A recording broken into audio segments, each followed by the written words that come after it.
ராணிப்பேட்டை மாவட்டம் பணப்பாக்கத்தில் 1500 கோடி முதலீட்டில் அமையும் காலணி உற்பத்தி தொழிற்சாலைக்கு முதலமைச்சர் மு க ஸ்டாலின் அடிக்கல் நாட்டினார். சென்னை தலைமைச் செயலகத்தில் காணொலி வாயிலாக காலணி உற்பத்தி ஆலைக்கு முதலமைச்சர் அடிக்கல் நாட்டினார். புதியதாக அமையும் தொழிற்சாலை மூலம் 25,000 பேருக்கு வேலைவாய்ப்பு கிடைக்கும் என எதிர்பார்க்கப்படுகிறது. இந்நிகழ்ச்சியில் துணை முதலமைச்சர் உதயநிதி ஸ்டாலின், தலைமைச் செயலாளர் முருகானந்தம் மற்றும் உயரதிகாரிகள் பலரும் கலந்து கொண்டனர்.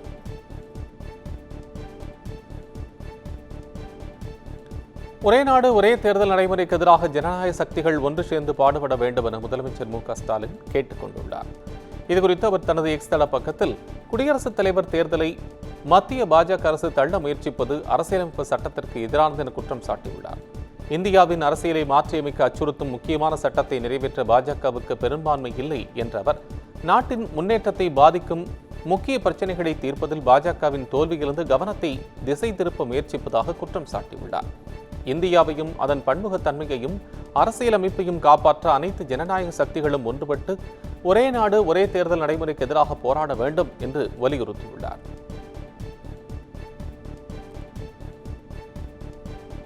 விழுப்புரம் மாவட்டம் திண்டிவனம் அருகே வெள்ள நிவாரணம் வழங்கிடக் கோரி சாலை மறியலில் ஈடுபட்ட பெண்கள் கைது செய்யப்பட்டனர். கடந்த 30ஆம் தேதி பெஞ்சல் புயல் கரையை கடந்தபோது விழுப்புரம் மாவட்டத்தில் பெய்த வரலாறு காணாத மழையால் வெள்ளப்பெருக்கு ஏற்பட்டு ஆயிரக்கணக்கான வீடுகளும் பல்லாயிரக்கணக்கான ஏக்கர் விவசாய நிலங்களும் பாதிக்கப்பட்டது.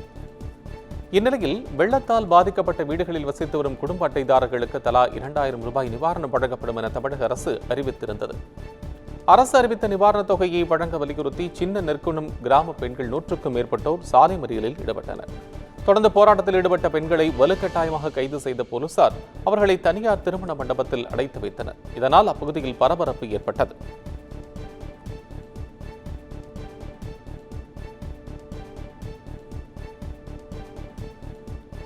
விழுப்புரம் மாவட்டம் திண்டிவனம் அருகே ஆற்றில் அடித்துச் செல்லப்பட்ட மற்றொரு மாணவியின் உடல் 1.5 நாள் தேடுதலுக்கு பின் மீட்கப்பட்டது. கொஞ்சமங்கலம் கிராமத்தைச் சேர்ந்த 12ஆம் வகுப்பு மாணவிகள் நர்மதா மற்றும் அனுஸ்ரீ தங்களுடன் தோழிகளுடன் புதுக்குப்பம் கொஞ்சமங்கலம் ஆற்றில் நேற்று மீன்பிடித்து விளையாடியுள்ளனர். அப்போது வெள்ளத்தில் நர்மதா மற்றும் அனுஸ்ரீ அடித்துச் செல்லப்பட்ட நிலையில் நர்மதாவை தீயணைப்புத் துறையினர் மீட்டு புதுச்சேரி ஜிப்மர் மருத்துவமனையில் அனுமதித்தனர். ஆனால் அவர் ஏற்கனவே உயிரிழந்து விட்டதாக மருத்துவர்கள் தெரிவித்தனர். இந்நிலையில் ஆற்றில் அடித்துச் செல்லப்பட்ட மற்றொரு மாணவியான அனுஸ்ரீயின் உடல் 1.5 நாள் தேடுதலுக்கு பின் இன்று மீட்கப்பட்டுள்ளது.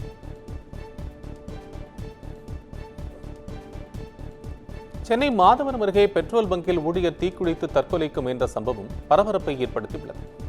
அண்ணா நகரைச் சேர்ந்த கருணாநிதி என்பவர் மாதவரம் அருகே பெட்ரோல் பங்க் நடத்தி வருகிறார். இவரது பெட்ரோல் பங்கில் பணியாற்றும் முருகன் என்பவர் 1,60,000 ரூபாய் பணத்தை கையாடல் செய்துள்ளார். இதையடுத்து கருணாநிதி கொடுத்த புகாரை அடுத்து போலீசார் நடத்திய விசாரணையில் பங்கு ஊழியர் முருகன் பணத்தை எடுத்ததை ஒப்புக்கொண்டுள்ளார். இதையடுத்து போலீசாரின் விசாரணைக்கு பயந்த முருகன் பெட்ரோல் நிரப்பும் கன் மூலம் தன் மீது பெட்ரோலை ஊற்றி தனக்குத்தானே தீ வைத்துக் கொண்டுள்ளார். இதையடுத்து அவரை மீட்ட பங்கு ஊழியர்கள் மருத்துவமனைக்கு அனுப்பி வைத்தனர். மேலும் இதுகுறித்து போலீசார் விசாரணை மேற்கொண்டு வருகின்றனர்.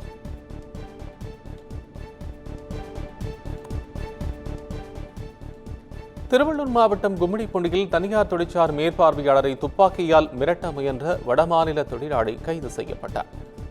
கும்மிடிப்பூண்டி சிப்காட் தொழிற்பேட்டையில் உள்ள மறுசுழற்சி தொழிற்சாலையில் பீகாரைச் சேர்ந்த சுனில்குமார் என்பவர் லிப்ட் ஆபரேட்டராக பணியாற்றி வருகிறார்.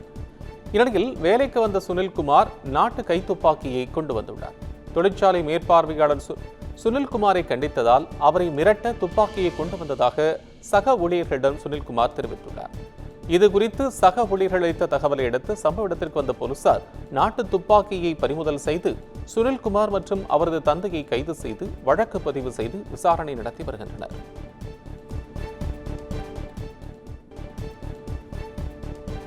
இலங்கையில் சிக்கித் தவிக்கும் இந்திய மீனவர்கள் விடுவிக்கப்பட வேண்டும் என மத்திய வெளியுறவு அமைச்சர் ஜெய்சங்கருக்கு மக்களவை எதிர்க்கட்சித் தலைவர் ராகுல் காந்தி கடிதம் எழுதியுள்ளார். 3 நாள் பயணமாக இலங்கை அதிபர் அனுரகுமார் திசநாயக்க இந்தியாவுக்கு வந்துள்ளார். இந்நிலையில் இலங்கை அதிகாரிகளால் பிடித்து வைக்கப்பட்டுள்ள இந்திய மீனவர்கள் விவகாரத்தில் உடனடியாக தலையிடுமாறு அமைச்சர் ஜெய்சங்கருக்கு ராகுல் காந்தி கடிதம் மூலம் வலியுறுத்தியுள்ளார். இலங்கை சிறைகளில் இந்திய மீனவர்கள் கடும் இன்னல்களை சந்திப்பதாகவும் அவர்தம் வாழ்வாதாரம் கேள்விக்குறியாகியுள்ளதாகவும் அவர் சுட்டிக்காட்டியுள்ளார். மீனவர்களுக்கு விதிக்கப்பட்ட அபராத உத்தரவு தள்ளுபடி செய்யப்படுவதோடு அவர்தம் படகுகளையும் விடுவிக்க வேண்டும் எனவும் ராகுல் காந்தி வலியுறுத்தியுள்ளார். முன்னாள் பிரதமர் நேருவின் வரலாற்று கடிதங்களை திருப்பி வழங்குமாறு மக்களவை எதிர்க்கட்சித் தலைவர் ராகுல் காந்திக்கு மத்திய அரசு வலியுறுத்தியுள்ளது. முக்கியத்துவம் வாய்ந்த தலைவர்களுக்கு முன்னாள் பிரதமர் நேரு எழுதிய கடிதங்கள் அடங்கிய 51 பெட்டிகள் கொண்ட தொகுப்பு 1971ஆம் ஆண்டு ஜவஹர்லால் நேரு நிதியத்தால் மத்திய அரசின் பிரதமர் அருங்காட்சியகம் மற்றும் நூலகமான PMML இடம் ஒப்படைக்கப்பட்டது. Albert Einstein, Jayaprakash Narayan, Mountbatten, Padmaja Naidu, Jayalakshmi Pandit உள்ளிட்டோருக்கு எழுதிய கடிதங்கள் அதில் இடம்பெற்றிருந்தன.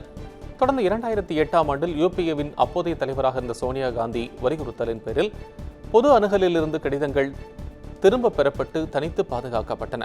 இந்நிலையில் நேருவின் வரலாற்று கடிதங்களை திருப்பி வழங்குமாறு நேருவின் கொள்ளுப் பேரனும் மக்களவை எதிர்க்கட்சித் தலைவருமான ராகுல் காந்தியை PMML வலியுறுத்தியுள்ளது. வங்கதேசத்தில் சிறுபான்மையினருக்கு எதிரான தாக்குதலுக்கு இந்திய அரசு தீர்வு காண வேண்டும் என மக்களவையில் காங்கிரஸ் MP பிரியங்கா காந்தி வலியுறுத்தியுள்ளார்.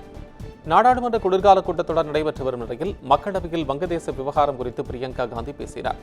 அப்போது வங்கதேசத்தில் இந்து கிறிஸ்தவ சிறுபான்மையினருக்கு எதிரான கொடுமைகளை எதிர்த்து அரசு குரல் எழுப்ப வேண்டும் எனவும் அந்நாட்டு அரசுடன் பேச்சுவார்த்தை நடத்தி உரிய தீர்வு காண வேண்டும் எனவும் அவர் குறிப்பிட்டார். வங்கதேசத்தில் கடும் இன்னல்களுக்கு உள்ளாகும் சகோதர சகோதரிகளின் குரல்களுக்கு இந்திய அரசு செவிசாய்க்கவில்லை எனவும் அவர் தெரிவித்தார். 1971 போரில் நாட்டுக்காக போராடி உயிரிழந்த இராணுவத்தினருக்கு வீர வணக்கம் செலுத்துவதாகவும் அப்போதைய காலகட்டத்தில் துணிச்சலாக செயல்பட்ட பிரதமர் இந்திரா காந்திக்கு வணக்கம் செலுத்துவதாகவும் அவர் கூறினார். இதனை எதிர்த்து NDA MPக்கள் கடும் அமளியில் ஈடுபட்ட நிலையில் எதிர்க்கட்சிகள் வெளிநடப்பு செய்தனர்.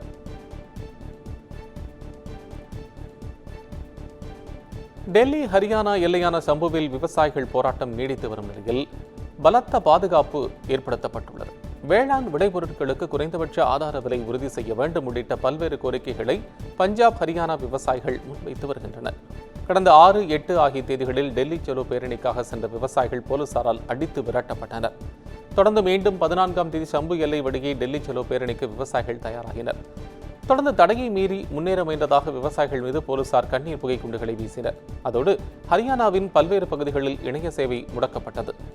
இந்நிலையில் சம்பு எல்லையில் விவசாயிகள் போராட்டம் தொடர்ந்து வரும் நிலையில் போலீஸ் பாதுகாப்பு அங்கு பலப்படுத்தப்பட்டுள்ளது. ஆந்திர மாநிலம் ஸ்ரீகாகுளம் மாவட்டத்தில் வாடகைக்கு வீடு எடுத்து கள்ள நோட்டுகளை அச்சடித்து புழக்கத்தில் விட்ட 6 பேர் கைது செய்யப்பட்டுள்ளனர். ஸ்ரீகாகுளம் மாவட்டத்தில் உள்ள பட்டுபுரம் கிராமத்தில் ஒரு வீட்டை வாடகைக்கு எடுத்து 10க்கும் மேற்பட்டோர் 500 ரூபாய் கள்ள நோட்டுகளை அச்சடித்து புழக்கத்தில் விட்டு வந்துள்ளனர். மேலும் 1 லட்சம் ரூபாய் கொடுத்தால் 5 லட்சம் ரூபாய்க்கான கள்ள நோட்டுகள் கொடுக்கப்படுவதாகவும் அறிவித்து புழக்கத்தில் விட்டுள்ளனர். இதுகுறித்து தகவல் அறிந்து சென்ற போலீசார் சம்பவ இடத்தில் சோதனையிட்டதில் 57,25,000 ரூபாய் மதிப்பிலான கள்ள நோட்டுகள், ஜெராக்ஸ் இயந்திரம் ஆகிய பல்வேறு பொருட்களையும் கைப்பற்றினர். மேலும் 6 பேரை இது தொடர்பாக கைது செய்து தலைமறைவான சிலரையும் தீவிரமாக போலீசார் தேடி வருகின்றனர். கேரள மாநிலம் வயநாடு அருகே பழங்குடியின சமூகத்தைச் சேர்ந்த நபரை சுமார் 1/2 கிலோமீட்டர் தூரத்திற்கு சுற்றுலா பயணிகள் காரில் இழுத்துச் செல்லும் வீடியோ வைரலாகி வருகிறது. மணந்தவாடி குடக்கடவில் தடுப்பணை பார்ப்பதற்காக 2 கார்களில் வந்த சுற்றுலா பயணிகளுக்கும் அதே பகுதியைச் சேர்ந்த பழங்குடியின சமூகத்தைச் சேர்ந்த மாதன் என்பவருக்கும் இடையே வாக்குவாதம் ஏற்பட்டுள்ளது. தொடர்ந்து காரில் பின்னால் அமர்ந்தவர்கள் மாதனின் கையை பிடித்து சுமார் 1/2 கிலோமீட்டர் வரை காரில் வெளியே வைத்து அவரை இழுத்துச் சென்றுள்ளனர். இதனை கண்டு உள்ளூர்வாசிகள் சத்தமிட்டதை அடுத்து மாதனை நடுவழியில் தள்ளிவிட்டு சென்றுள்ளனர். இதில் பலத்த காயமடைந்த மாதன் மருத்துவமனையில் அனுமதிக்கப்பட்டுள்ளார். இதுகுறித்து போலீசார் வழக்கு பதிவு செய்து விசாரணை மேற்கொண்டு வருகின்றனர்.